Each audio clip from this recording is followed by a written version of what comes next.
ഷാഫി പറമ്പിൽ ആ ദൃശ്യം പുറത്തുവിടുമ്പോൾ അദ്ദേഹം പറയുന്ന അഭിലാഷ് ഡേവിഡ് എന്ന് പറയുന്ന CI ആരാണ് എന്ന ചോദ്യം ഷാഫി തിരിച്ചു ചോദിക്കുകയാണ് മാധ്യമങ്ങളോട്. അതായത് മാധ്യമങ്ങൾ തന്നെ 2023 റിപ്പോർട്ട് ചെയ്തൊരു വാർത്തയാണ് അദ്ദേഹം ഉദ്ധരിക്കുന്നത്. അദ്ദേഹം പറയുന്നത് മാഫിയ ബന്ധം എന്ന് പറഞ്ഞാൽ ഈ മണ്ണ് മാഫിയ, അതുപോലെ മണൽ മാഫിയ എന്നിവരുമായിട്ടുള്ള ബന്ധം. മറ്റൊന്നൊരു ഒരു സ്ത്രീ പീഡന കേസിൽ അന്വേഷണം ബോധപൂർവ്വം വൈകിപ്പിച്ചു എന്നുള്ളതായിരുന്നു അദ്ദേഹത്തിൻ്റെ ഒരു ആരോപണം. അപ്പോൾ അന്ന് പിരിച്ചുവിടപ്പെടാതിരിക്കാൻ എന്തെങ്കിലും കാരണം കാണിക്കാനുണ്ടോ എന്ന് ചോദിച്ചുകൊണ്ട് നോട്ടീസ് അയച്ചു. അതിനുശേഷം പോലീസിൽ നിന്നുള്ള സോഴ്സ് പറഞ്ഞ് ഇദ്ദേഹത്തെ ഉൾപ്പെടെ പിരിച്ചുവിട്ടുവെന്നാണ്. അപ്പോൾ കുറ്റക്കാരായ മാഫിയ ബന്ധമുള്ള കുറ്റവാളികളായ പോലീസുകാരെ സർവീസിൽ തുടരാൻ അനുവദിക്കില്ല എന്ന് മുഖ്യമന്ത്രി പിണറായി വിജയനും അതുപോലെ CPM-ന്റെ വക്താക്കളും നിരന്തരം പറയുകയാണെന്ന്. 200-ലേറെ പോലീസുകാരെ പിരിച്ചുവിട്ട സർക്കാരാണിത്. 200-ലേറെ പോലീസുകാരെ സർവീസിൽ നിന്ന് പിരിച്ചുവിട്ട സർക്കാരാണിത്. എന്തുകൊണ്ടാണ് അഭിലാഷ് ഡേവിഡിനെ പിരിച്ചുവിടാത്തത്?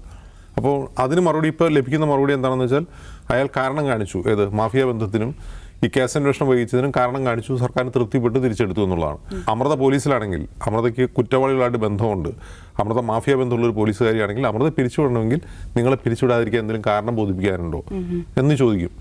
അപ്പോൾ അവർ പറയും, എന്ത് കാരണം പറയും? വീട്ടിൽ വൃദ്ധരായ മാതാപിതാക്കളുണ്ട്, കുട്ടികൾ പഠിക്കുകയാണ്, പിരിച്ചുവിടരുതെന്ന് പറയും. അല്ലാതെ എനിക്ക് മാഫിയ ബന്ധമില്ല എന്ന് തെളിയിച്ചിട്ട് കാര്യമില്ല. കാരണം അത് കണ്ടെത്തിയതുകൊണ്ടാണ് ഡിസ്മിസൽ നോട്ടീസ് കൊടുക്കുന്നത്.